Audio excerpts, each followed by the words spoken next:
My name's Jan Patterson. I'm on the steering committee for Theater Lovers Club.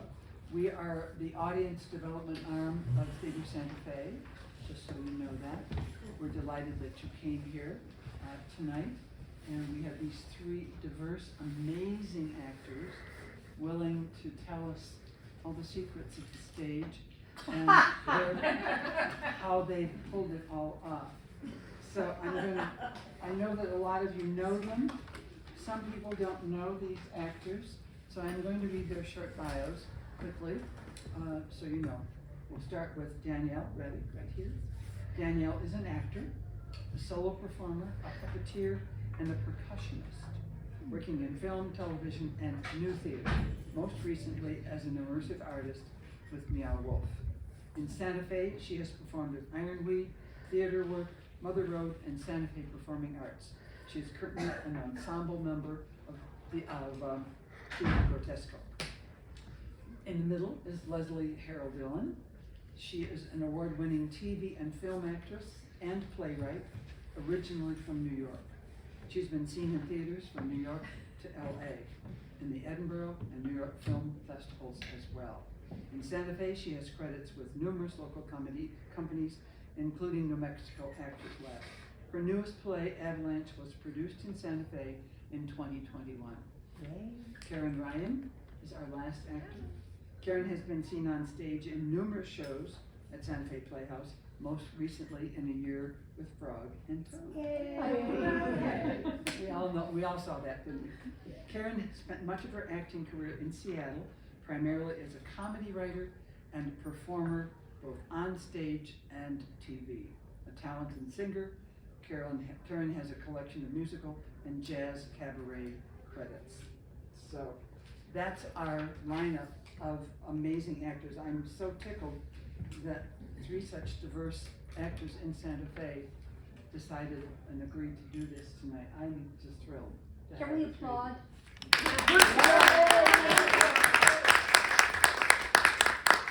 So, jumping right in, why acting? You could have been accountants, journalists, insurance salespeople. Why acting? So go down the line and let us know.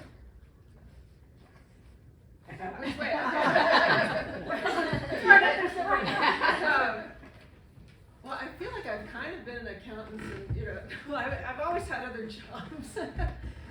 Acting is a tough job to do full time, but why is it always sucks me back in? Like it's something I just love to do, and when I'm not doing it, I don't feel right. I don't feel like life has balance, I guess, because I have had like I do day jobs most of the time. So if I just did that, I would be in a pit of despair. So, so to me, it's just this great balance, because I do like having the stability of a paycheck and health insurance and things like that. But I just need that anchor, that creative anchor. If I don't have that, I'm kind of not as fun person to be around. So that's why. Nice. Leslie, how about you? Well, it happened in 8th grade when I was playing a deaf mute, and it was an original play, and my character, all I wanted was to be able to hear and speak. And so I get my wish, and my family, instead of these wonderful things I imagine they're saying horrible, horrible things about me, and they're mean and cruel. And so I step into a spotlight, just me, and I break the fourth wall, and I'm talking to the audience about how my heart is broken and what my life is over. And at that very moment I knew, this is what I want to do for the rest of my life. And then when the lights went out for the curtain call, the senior boy, I'm saying I'm in 8th grade, the senior boy I had a crush on gave me a big hug and said, oh, that was wonderful. And I thought, oh my God, sex and acting in the same place. Thank you, Jesus. And so I knew that that's what my life had to be. And that's it. Do you remember one single line from that play? No, I just remember the feeling Yeah. of being in that Just spotlight. remember the feeling.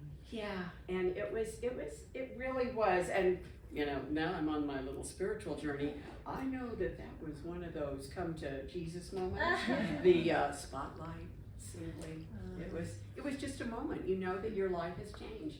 And then I'm part of a tribe, and actually I was born and raised in Oklahoma City, so I was like a little different than most of the, I wasn't very popular, nobody liked me and stuff, but then theater. And suddenly I had a place in the world. And I guess in different places, that's what theater is for me as a tribe. Wonderful, that's great to hear. Danielle? Yeah. Watch you up there rehearsing. Yeah, you know, it was Fourth grade for me. and it was my first lead role, and I didn't stutter. I had a terrible stutter when I was in grade school, and so I didn't have friends. I couldn't really talk and express myself because of it. But you know, learning lines, knowing what I had to say, and then being as you know, because I was already a ham. You know, it's my grandmother. Stand up there, baby girl. Look at her legs. Look at her go. You do that. You do. So you know, it's my grandmother's fault. She always like made me do that. So and then it just kept happening. And then I was older and realized, wow, I've been doing this kind of working class actor thing all my life.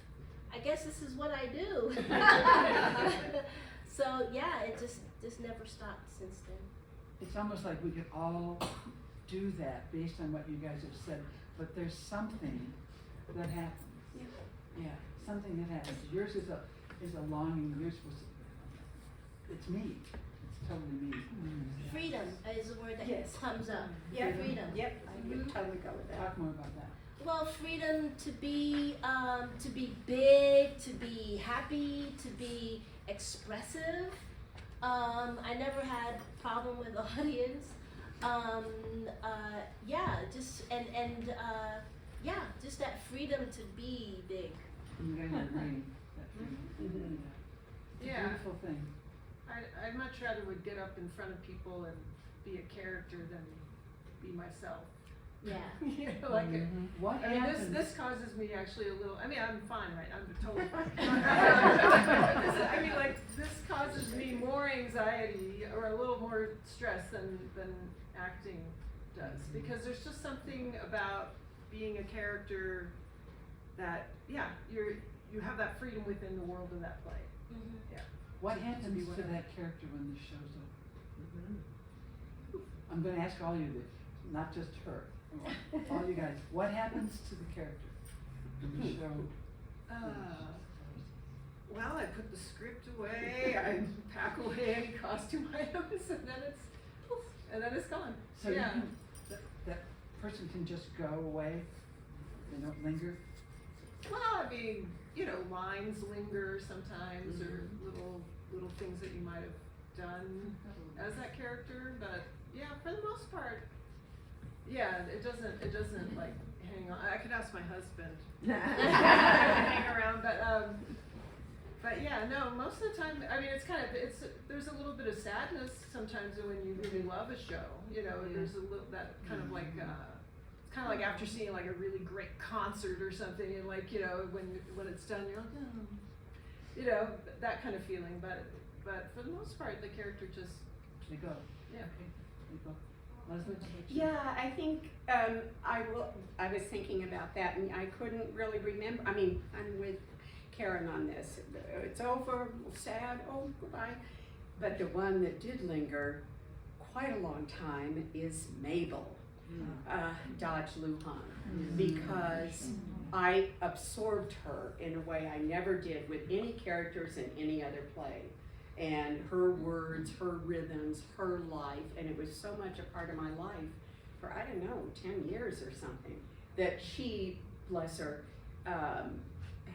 it took a while to really get her to. Well, you made her into a show. I don't know whether everybody You knows developed that here. Yes. it's Yeah. only- I mean, So I you- developed yeah. it, Mhm. and then, but I only used her words, and that planting in those words, her rhythms, into my Mhm. psyche and into myself, as well as, you know, how I curated the life and made the show.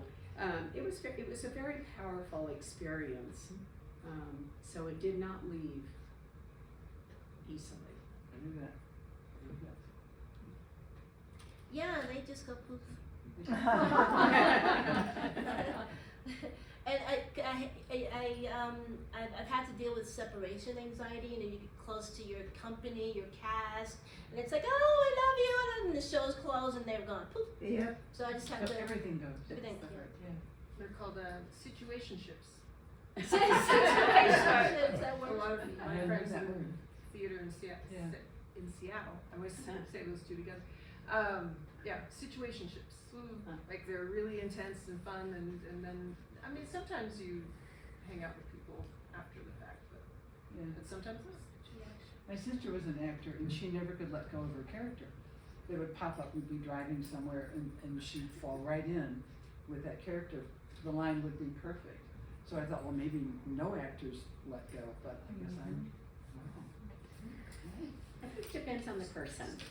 Do you know, if they, Yeah. if they're uncomfortable, if they like the character better than themselves in some aspect, then I think they will hold on to that. And that happens? Oh, yeah.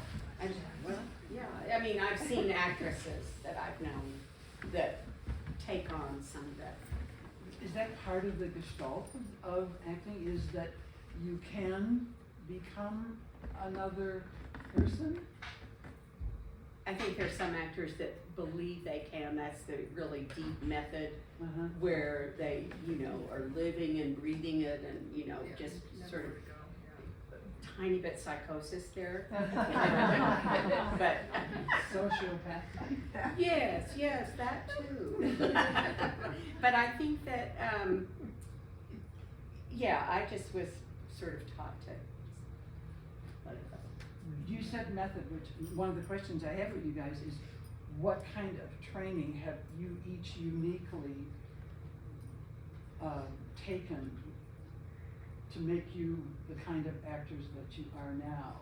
And method, I know, is one style. Is there, are you all three trained utterly differently? Explain what you've experienced in terms of formal training. Yeah, I mean, as far as like intense acting training, I started I got into the BFA acting program at Arizona State way back when,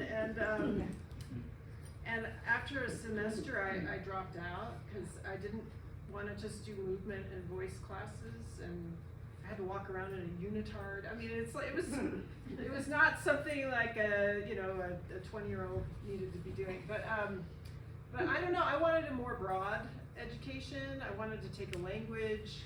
I guess I always kind of look outside of theater for training. I just love observing people, and I love doing other things. Like, so I had that training. I've had a lot of voice like vocal singing training. I worked with some great people in Seattle as well as here in Santa Fe. I kind of did some of the Alexander technique for a while, because for me a lot of it was just getting rid of tension in my body, because that's just, I mean, it seemed like tension just goes here for me, you know, for some people it's but I've always been aware of that tension. So I don't have a vast resume of training. I have a lot of improv training. Yeah. I think that's really important for actors. Does everybody know what Alexander is? Maybe. I do not. And it was so long ago that I did, but it's about it's about releasing tension in your body, and so it's like bringing awareness, and it helped me out here. But it's just scanning your body and just recognizing where you hold tension and releasing it and opening up your voice, so that you can project and support your breath and your voice. And I did it, with a person who was trained to teach it, so it was very helpful. And so is myofascial release, which is just body work. I mean, body work is a huge thing too, I think, in bringing yourself, grounding yourself. And Thank you. so those are, but yeah, and also voice teaching. Gail Springer here in town is an amazing lady. She's broken me through to other things, so yeah, it's very good. Got it. Leslie? Yeah, Sanford Meisner at the Neighborhood Playhouse. I was really fortunate because I lived so long that I studied with him. And if you don't know who he is, he was part of the group theater in the 30s, Strasbourg, Meisner. Of course, this is what happens at this age, whatever. Anyway, there are a lot of great, it's like your kind of basics of who brought the method, and they did Stanislavski, and so Meisner started the Neighborhood Playhouse, and I studied with him. I quit college after a year. I was the opposite. I didn't care about education because education didn't care about me. I didn't make good grades, and I thought, I want to be an actor. What am I doing in college? And those were the days when a woman, you went to a 2-year school and, to find a husband, or, you just go off into life, but not, college particularly. So anyway, I quit. Went to the Playhouse at 19, and he, it's really great when you reach my age to look back and go, oh my gosh, that was so seminal. I've been living what Sanford Meisner taught me for 56 years. Thank you, Sandy. It's really extraordinary. He gave me moment-to-moment reality, how to listen. And he said, if you can learn to listen, this will serve you not only as an actor, but in life. And, it's just these kind of basic principles he had that were so powerful to a 19-year-old. It was just, and then later I went to the American Conservatory Theater and studied for 2 years when William Ball was there. Crazy, but genius.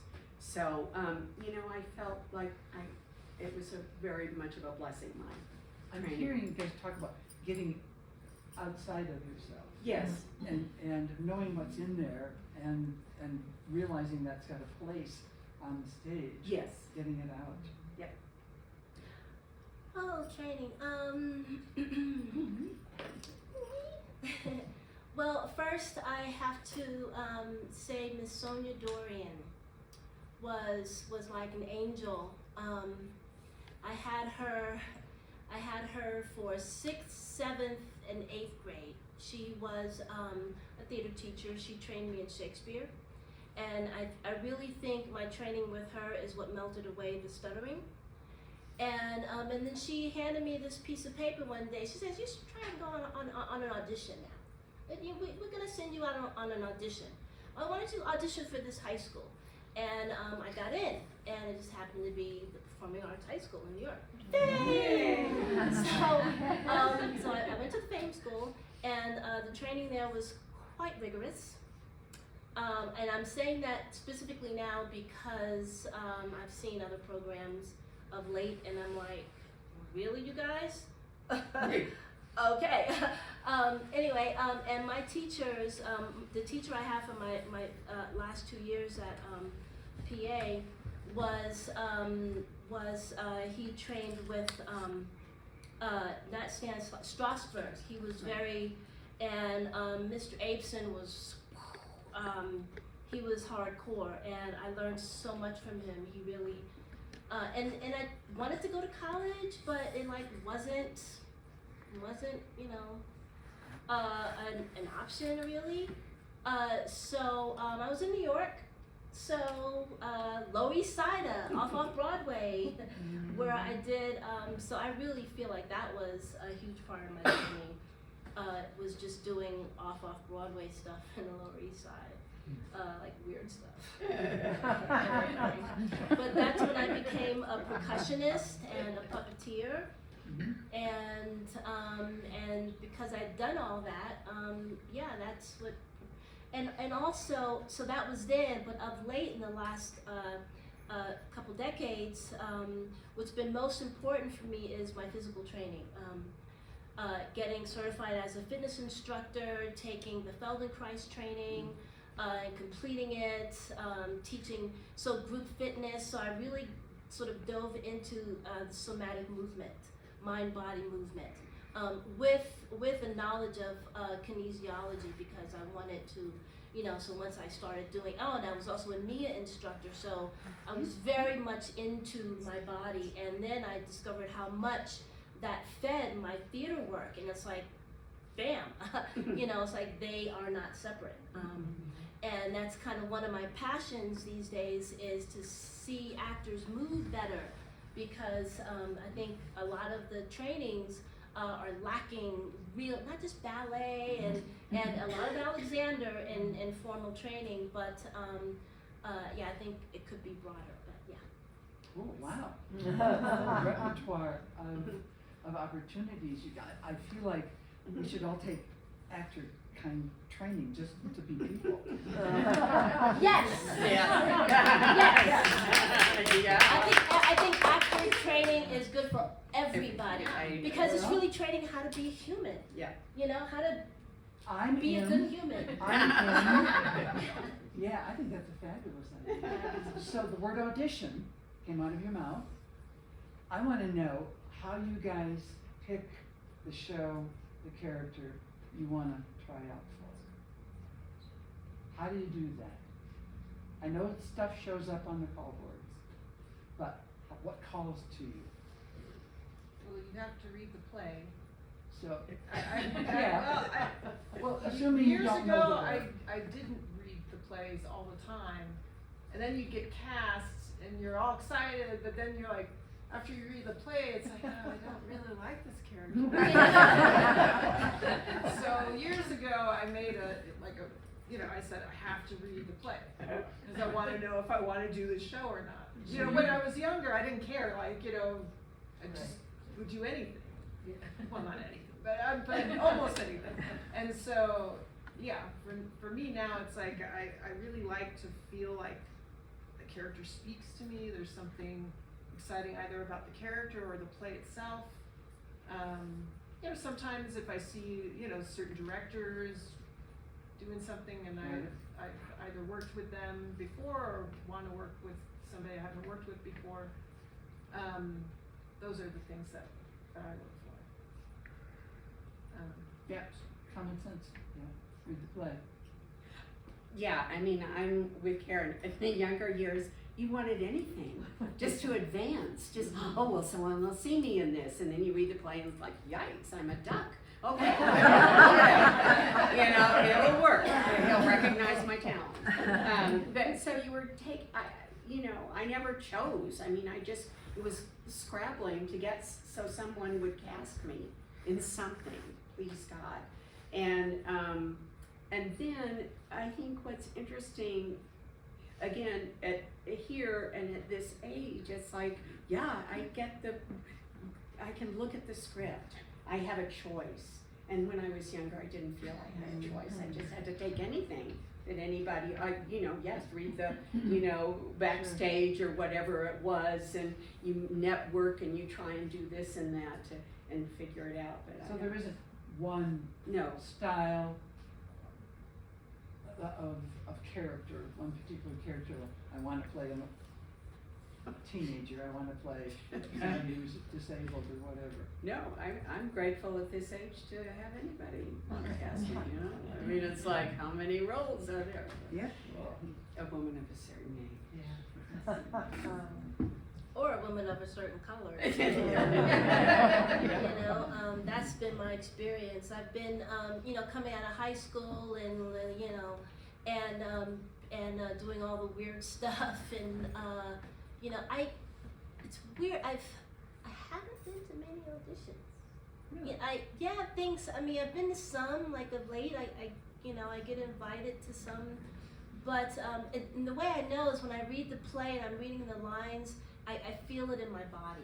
I feel it. I feel it in the words. It's like, okay, yeah, that's available. I feel it. This character is available. It's I feel them. So okay, I can do this. Make room Yeah, for that. I can do this. That's really cool. I love that. Is there, you've talked about Mabel, you other guys, is there one character that you've played, one role you've had that just is a pinnacle for you? That you loved above anybody else? Anyone? Doesn't have to be. Probably Helen Bechtel and Fun Home. That, Oh, yeah. that was, Yeah. I could have done that. I mean, even though it was kind of a hard play at times, I just could have done that show forever. I think if my voice would have held out. But yeah, that was just for me such a blessing to be able to do that role. I just didn't really think. I mean, I just was so happy when I saw it on the season list. I just was so bowled over that show was going to be done here in town. Yeah, it was a And I great was show. Yeah, really it was excited to powerful. be part of that. Yeah. Yeah. Anyone for you? Well, only because it was such a surprise how deeply it got to me was Ariel in The Tempest. It's like you wouldn't expect it, but I didn't expect it. But I found some really interesting things in that role that were like, wow, I would love to do this again under different circumstances. But, with a, different kind of production, Yeah. So that's a role I would love to revisit. You might. It's popular. It's popular, it's Yeah. a role, people don't realize it, but there's a lot embedded into that role. Yeah. You invest so much. Yeah. Is, what's the toughest part about being? Lines. That's what I'm going through right now is lines. I can't. Yeah. How do you manage them? Repetition. You just do it over Just and do over it over again? and over and over again. Yeah. Do you run lines with other people? Does that help? It helps. It helps. Yeah. What do you do when the actor you're opposite moves from act 1, scene 1 to act 2? Yeah. What happens there? Yeah. It happened to you one time. I saw in your eyes, I forget the show, it was at the lab, and I think it was Todd, and he dropped. Oh, okay, yeah. He telegraphed, you picked it up, and it was beautiful. I don't know the rest of it. Yeah, it was just like stunning. yeah. So, I mean, I saw you do that. Are there techniques when to bring that person You just back have to really know that play. I was just You saying, have to just know. Yeah, but what if you're on really stage familiar with and the whole show. he or she is way ahead of you? How do you get that actor back? There's that example of staying in character, is if you know your character really well and you know the character of the actor that just went up and made it look like you were going up, you can just start being in the moment, and you kind of improvise and guide them back, but you have to be ready to improvise. If you can't just grab the So there are line, no lines. I mean, No. and especially, yes, when some of us also struggle with the line thing, and you see the panic, and you go, oh my God, she's gone up.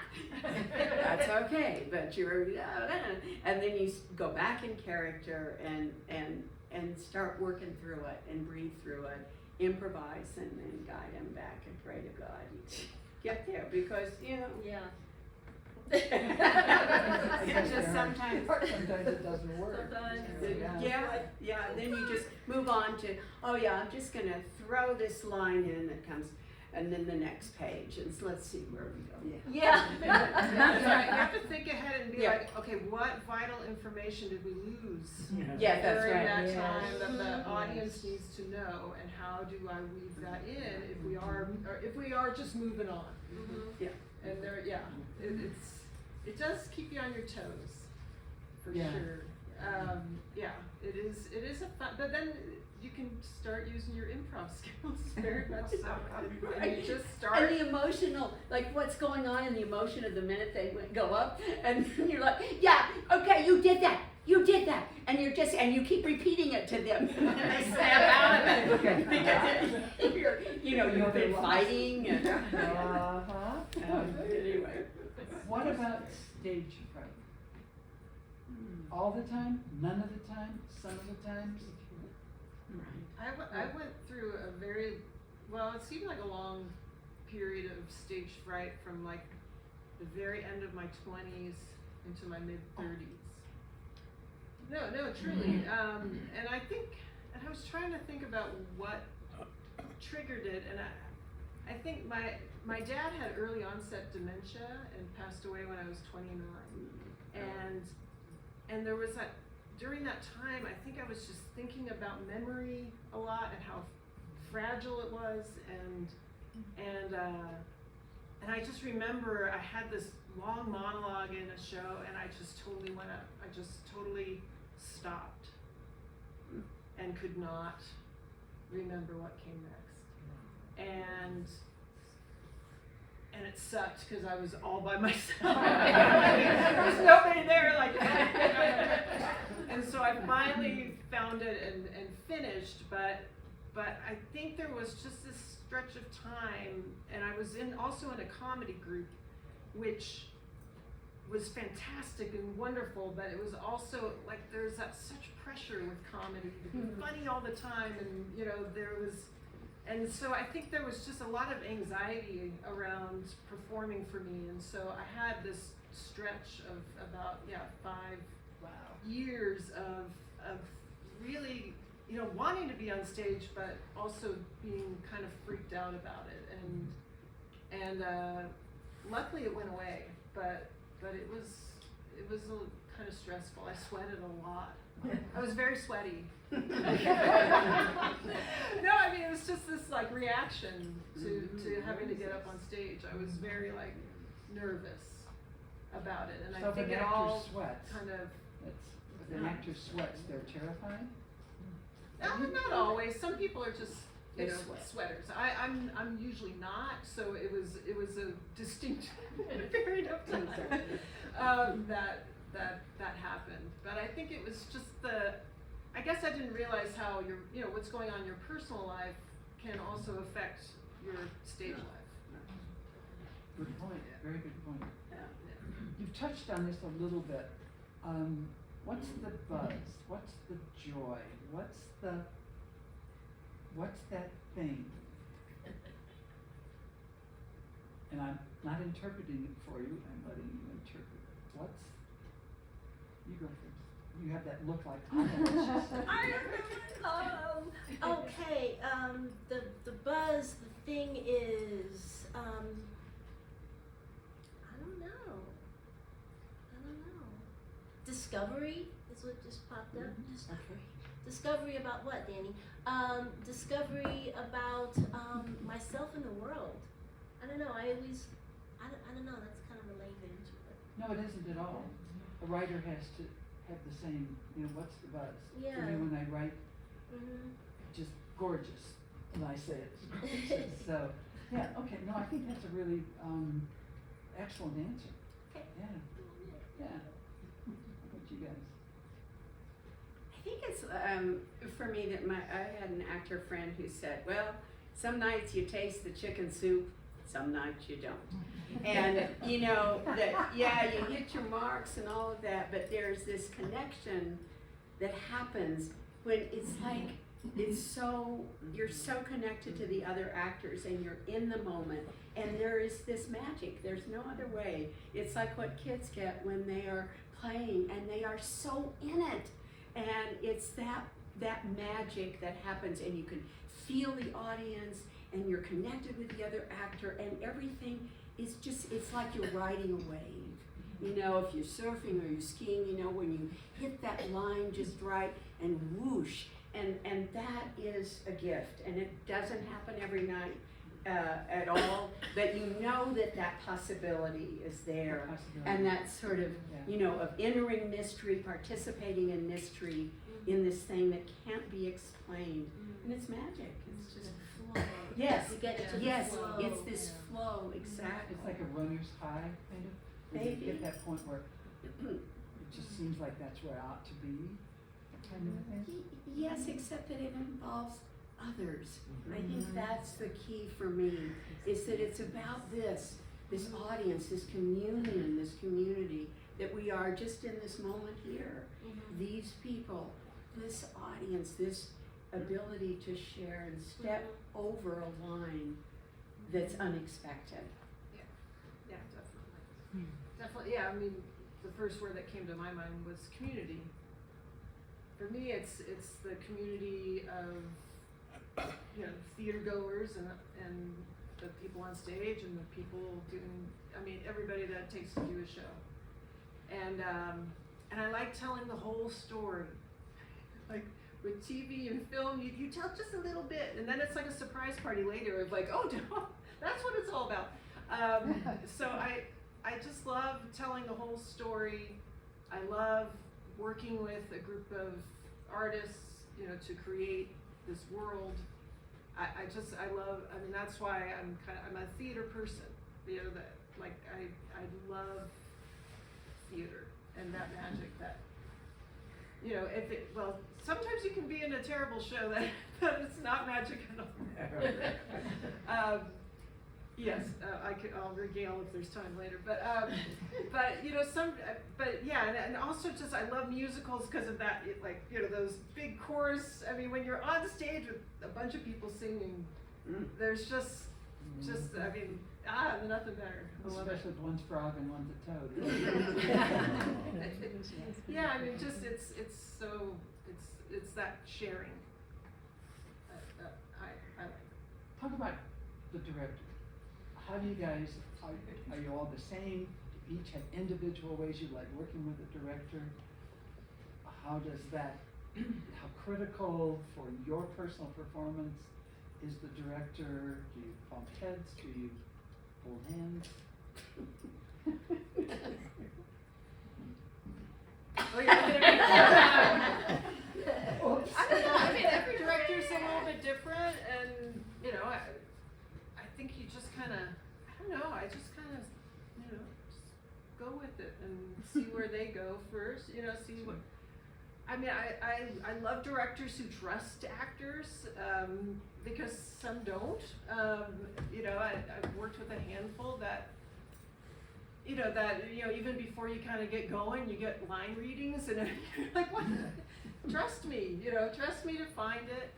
Most directors do, and so, I don't know, there's always that fine balance. There's some directors who kind of give you nothing sometimes, and you know, or when you ask, it's like, oh yeah, it's going great, you know, but you want to know more, you know, as an actor, I'd like to know a little bit about what they're thinking and push me a little, you know, like I don't want directors to, you know, just, I don't, you know, yeah, kind of meld things or make it, you know, what can we do to even make it, you know, grow further, you know, so, I don't know, I just feel like I come in open and, you know, ready to receive, and then you know, and then you kind of see how it goes, and most of the time it works out really great. Yeah, I can't think of too many directors I wouldn't work with again. Nice. Yeah, I guess I try to adapt quickly and without tension or anger. And so I go, this is where this is coming from. Let me look at this as an invitation to try and figure out a way to make this person's vision work, and you know, it's a kind of I know that there are a lot of actors that get very testy because the director is not behaving the way they would like it to be. And so they'll sort of be confronting. That's the way they work. It helps them, maybe it gets their juices going. I'm not, I can't do that. And I've really only had a couple of times somebody was very insulting. And I just went, okay, And then I go out into the green room and a couple of actors, oh, I'm so sorry you said that to you, that was terrible. And I went, whatever. I just feel I don't want to, I think that there's so much that I need to work on as the actor, and to serve the play, and to serve my fellow actors, and the people in the lighting booth is for me, my job is to try and adapt to whatever this director's vision is. I may not agree with it, and if something is really, really out of place, I'll speak about it and say, I'm really trying, but I just cannot get where you want. So how do we figure this out? Yeah, that happens. Yeah.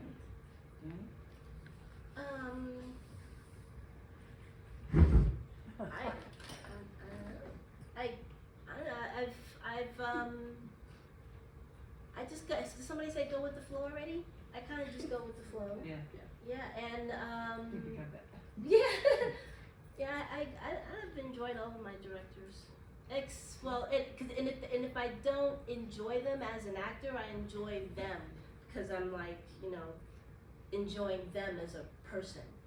Like I'm thinking of one particular director who was, very particular and, would make other people cry, but I was entertained because like, wow, look at it go. Yeah, you're right. And I just don't get that emotional. I'm just like, okay, I'm gonna do it anyway. Yeah, Okay. right. Yeah, at some point you're just gonna do what you want to do. Yeah. I feel like this is a real tremor. We are taking this, which is great, because there's so much good information here that each of you have provided. Any tips or advice you might give to, just one little bit of advice to, because we are taking this and it does go up on our website, that you would give to an actor wanting to begin? Huge. I will speak first because this has really been on my mind. Because of all these years, and I've been going through slides and old programs and stuff, and I recognize that for so many years when I was young, I tried to be other people in order to get the job. I went to school with Diane Keaton, so I thought, oh my God, if I can just be like Diane Keaton. And I was doing like all this Diane Keaton stuff, and I wasn't trusting who I was. And it took me a lot of years to be able to walk in at an audition or walk in and meet somebody and be able to stand in my own skin, Leslie, and be proud of that. And hey, if you want to hire me, great. If you don't, I got it. You want someone taller, bigger, busted, prettier, whatever. But I didn't spend so much time trying to be someone else. And I connected that with acting. I was pretty good in life, but in acting, to not trust the instrument, and Meisner talked about that I had. And that was probably up until my 40s that I finally oh wait, hold it, this is, Nice.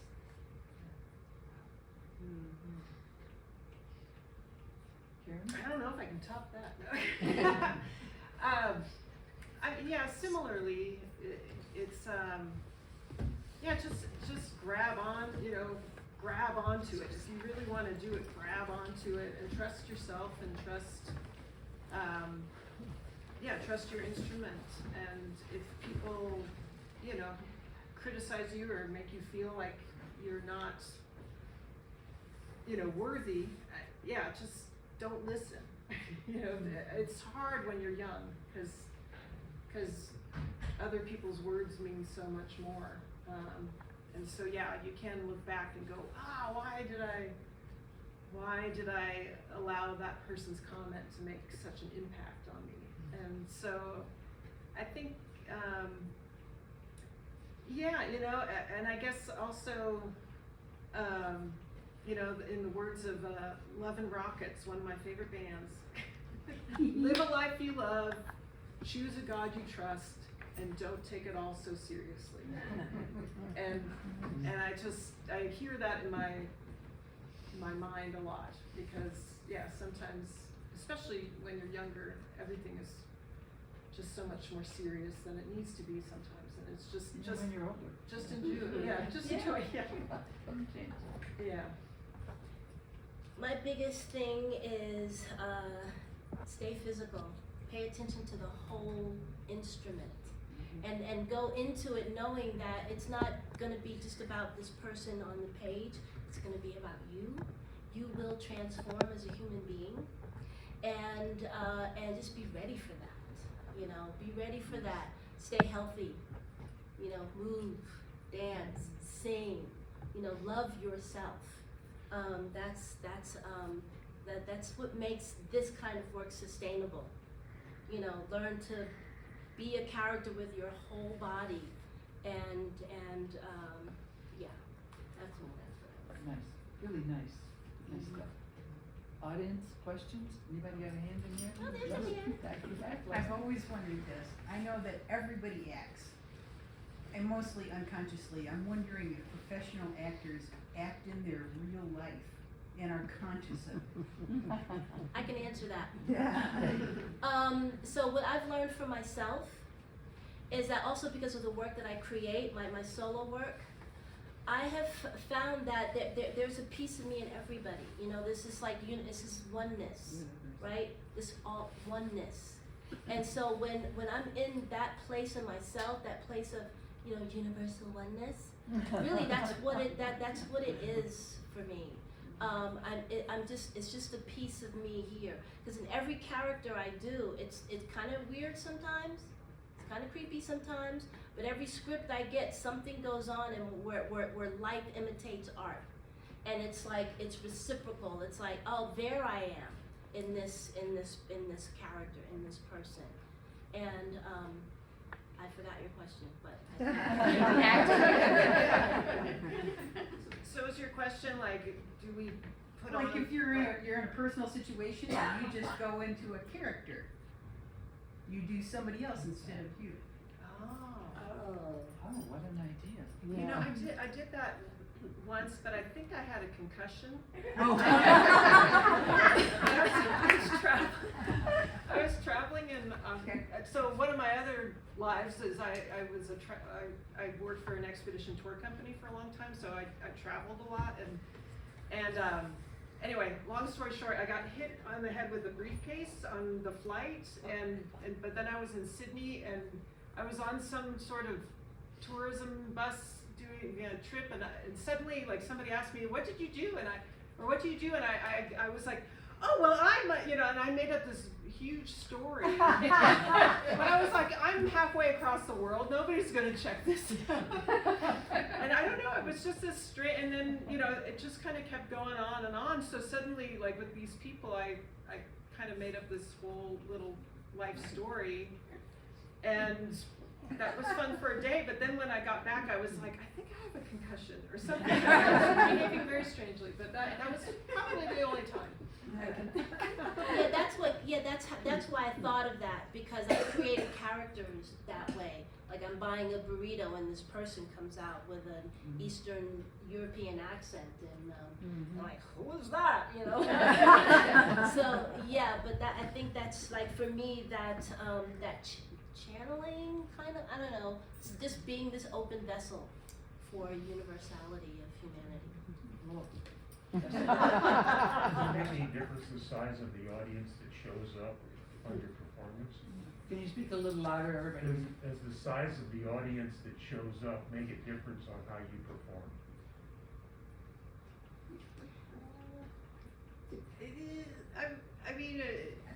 Yes and no.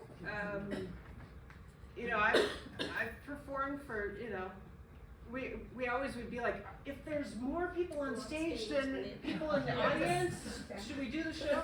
I've performed in audiences, with 10 people. I think you still bring it, and you know, an audience of 10 people can be as raucous and fun as a full house. So you just never know. It's a little disheartening to, you know, it's a little harder to get up that energy when it's a small house, but they paid their money and they should get as good of a show as a sold out house. So I think. Anything else? Yeah, You guys wanna agreed. add? Yeah. Yeah, it's never fun, but It's, You you know, make it work. I know it's the same for me. I just, you know, it's just the other actors that are griping about it the whole. I'm like, whatever, we're doing a show. especially if you have a mask on. That might be easier. Anybody else? Suzanne? Karen, you mentioned something I was thinking about, which is how does it feel to be in a show that's a real stinker? And I've done a couple myself. How did you deal with it? Because I found it very dispiriting. Yeah, well, you know what's funny is that I don't know, at least in the situation. So the show was Frankenstein in Love in Seattle in the 90s sometime. It's a Clive Barker script, so it should have been a film for one, and it was, you know, I was doing like major fringe theater at that time, so it's this small little black box fringe show that had no budget to make this the kind of show it needed to be, all the special effects. So basically I was this monster that came out and ate an arm that the props person thought would be very realistic with Twizzlers and liverwursts. And it was like a 10-minute scene of a 3-hour play, and then I had to sit backstage in this crazy, like bloody, terrible head wound thing for the curtain call. And for a long time it was deemed the worst show in Seattle. I mean, it was like a badge of honor. It was really a badge of honor. But I don't know, I think that what happened is that the cast really rallied, and so we just became this like really strong family. So I think it was just making sure everybody like really had a fun time off stage. And then I read a lot of books, so that was good. I expanded my knowledge. But yeah, I don't know. Yeah, I guess it depends who you're in that show with. Yeah. If everybody is dispirited and upset, then it can be a slog to get through. Anybody else? Anything to add? Just pretty succinct. You have any more questions? How hard is comedy? I find it harder than drama. I mean, you know, like to sustain it. You know, I love it because it's kind of, I don't know, it's kind of, I like to be funny or, you know, laugh with people, but I find it harder. Some people think that it's easier, but it's not. But I don't know. I haven't been in anything that I can think of that's been like comedy. So I don't really know.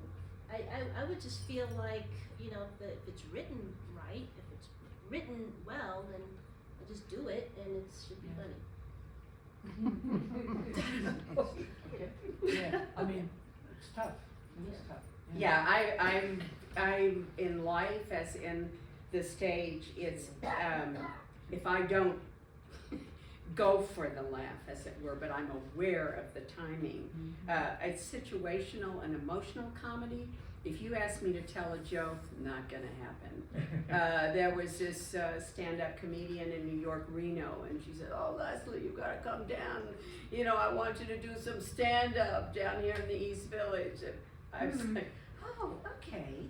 I can't tell you how horrible it was. I had no, you know, and I think of myself as a person with some humor. I can find humor in a situation, but oh man, stand-up comedy is a whole different deal, you know, of people who are like a comic and stuff. Or an official comedy club, don't you think? It's a total, It's a huge skill. yeah. Anybody else have a question? Yeah. On the practical side, if you're not in New York and enormously talented, can you make a living at this without being a heart surgeon on the side? No. I mean, even in New York, Yeah, I mean, unless you make the jump up to the 1% of the professional actors who have, even Broadway now, if you're on Broadway, you still are not quite earning enough to live in Manhattan. You know, so in the old days, and I'm talking, you know, 70s, 80s, you had to have a second job, and the second jobs, if you were lucky, you'd get commercials. That was my deal in New York. I'd make commercials, or, you know, in Boston, industrial, something that involved acting, but on the stage, you know. And then people in the West Coast would hope for film, TV, again, commercials, but to make a living in theater, I don't think people have for decades. Yeah, not for a very long And there you have a very tragic story. But we still. One more question? Exactly. Sally? Every time I see you, I think of that fabulous play. Was it The Other Room? Was that the name of it? That sounds familiar. You in that baby. Oh, that the two-person play? Right. No, the vibrator. Oh, the the vibrator. vibrator. Oh, in the next room. In the In the next room. In the next right, room. Right. The vibrator play. Yeah, that was so funny to me. But you don't think that was comedy? Maybe I don't know. I just I don't know. I don't. Yeah, maybe it was. I don't know.